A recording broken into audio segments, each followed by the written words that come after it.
One day, a pilot makes an emergency landing in the desert and is in pain because he has run out of water to drink.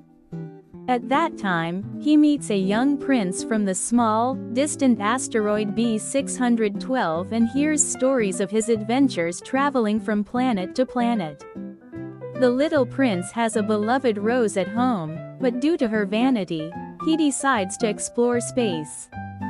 During his trip, the prince meets several people on planets. Among them are a king who has no subjects but believes that he is almighty.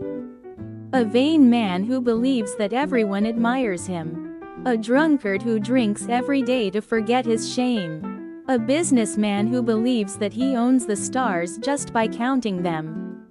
A lamplighter who believes that his lights have to be turned on and off constantly due to the fast rotation of his planet. And a geographer who relies only on the records of other explorers and does not explore himself. The prince also encounters various creatures when he arrives on Earth.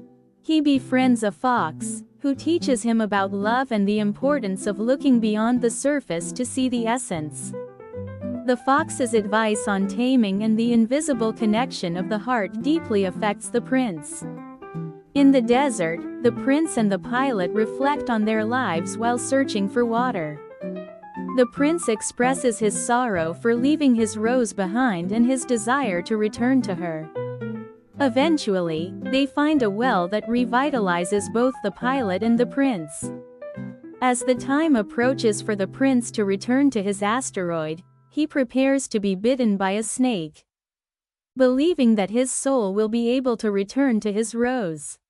The pilot is heartbroken but respects the prince's decision. The next day, the prince's body disappears, and the pilot wonders if the prince has actually returned to his small planet.